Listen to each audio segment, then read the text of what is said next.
Ustadz Yusuf Mansur menjalani pemeriksaan sebagai saksi dalam kasus dugaan penipuan investasi berkedok perumahan syariah yang mencatut namanya. Ia mendatangi Polda Jawa Timur dan diperiksa hingga sore hari tadi. Namun pemirsa, Ustadz Yusuf Mansur dipastikan tidak terlibat dalam dana umat pembangunan rumah syariat yang menjerat 32 warga Surabaya di Sidoarjo. Ia bahkan tidak mengenal dekat dengan pelaku maupun jemaah korban penipuan.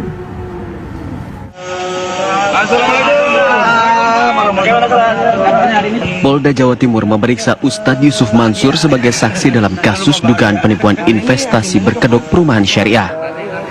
Dalam hasil pemeriksaan, Ustadz Yusuf Mansur dipastikan tidak terlibat dalam investasi rumah syariah bodong. Bahkan ia tidak pernah mengenal dan tidak pernah bertemu dengan tersangka. Dan ternyata yang bersangkutan benar tidak kenal dengan Ustadz Yusuf Mansur, tapi pernah bertemu. Tetapi namanya di-endorse untuk menjadi ikon untuk pemasaran dari perumahan tersebut. Dan dari hal tersebut sudah kita konfirmasi juga bahwa selain adanya telah mengendorse nama orang tanpa izin dan tanpa persetujuan, tetapi juga menggunakan lahan yang ternyata bukan miliknya. Yang sudah kita pastikan itu punya orang lain, punya warga yang tidak ada kaitannya dengan investasi yang dia buat.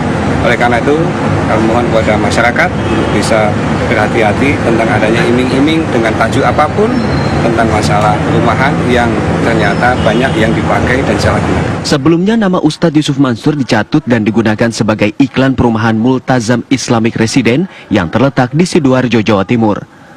Dalam kasus ini setidaknya terdapat 32 orang korban. Pihak developer menjanjikan rumah siap huni, namun ternyata lahan masih kosong. Dari 7 miliar uang dana perumahan syariat, polisi berhasil mengembalikan 1,5 miliar uang yang selama ini berada di tangan pelaku. Polisi juga mengamankan 5 unit sepeda motor. Dari Surabaya, Jawa Timur, Zainal Azhari, TV One mengabarkan. Ustadz Yusuf Mansur mengaku tidak mengenal dengan pelaku maupun jamaah korban penipuan investasi perumahan bodong.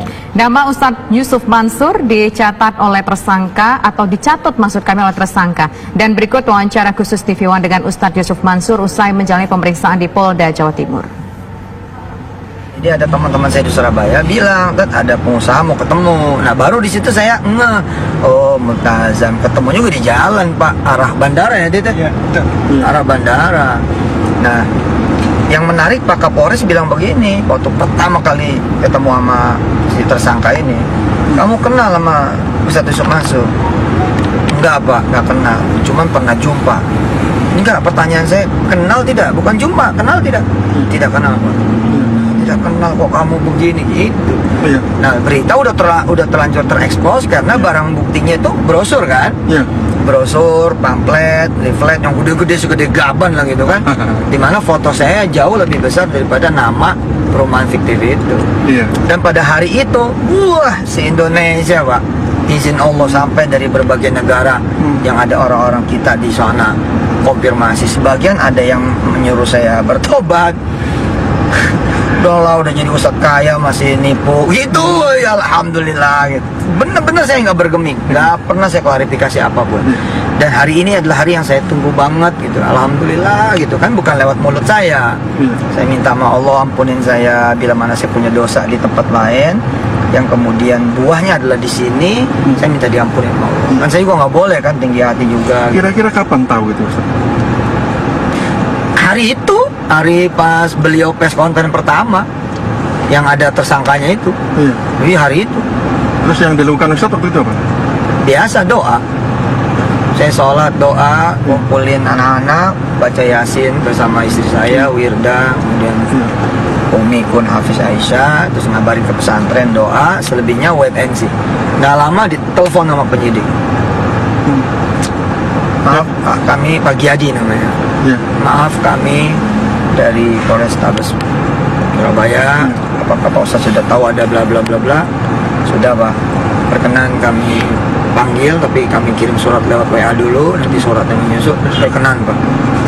Pak Ustadz akan didampingi atau tidak? Saya datang sendiri Pak. Itu. Nah atau jadwal tanggal meninggal ayah saya itu. Ketika lihat brosur semacam itu, gimana sikap Ustadz waktu itu? Alhamdulillah saya itu kan Itu kan gedean gambar Ustadz daripada. Kebetulan kan saya ngajarin ilmu kalem, ilmu sabar, ilmu baik sangka. Kan ini kan perbuatan Allah sebenarnya. Allah aja lah gitu. Allah yang ngizinin ini terjadi. Jadi saya cuma kembalikan pada Allah. Saya ada kuliah online, ada belajar online yang judulnya tuh terima balikin. Jadi kalau punya masalah, terima balikin, jangan disimpan. Jadi nggak sempet kesel, nggak sempet sebel, nggak sempet kecewa. Terima nih, kita punya masalah, ya terima. Tapi habis terima, jangan dimasukin ke hati, jangan dimasukin pikiran, balikin ke Allah.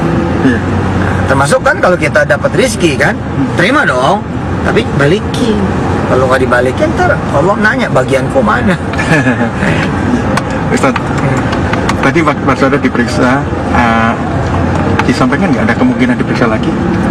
Enggak, udah langsung. Udah selesai itu? Selesai. Udah selesai. Selesai. Bagian mana yang menurut pertanyaan apa yang menurut Ustadz itu sangat berarti bagi Ustadz, bahwa Ustadz benar-benar tidak terlibat? Saya dari 2014 Pak udah BAP melulu ini. Jadi boleh dibilang BAP itu adalah sarana saya buat khutbah Jumat.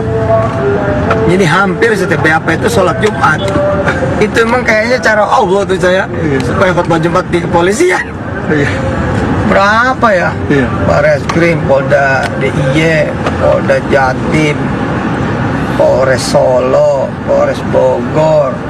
Wah, banyak itu. Ya, dan sumir-sumir. Maksudnya sekunder semua dan ya nggak bisa dipertanggungjawabkan juga. Makanya alhamdulillah nggak ada yang terbukti gitu.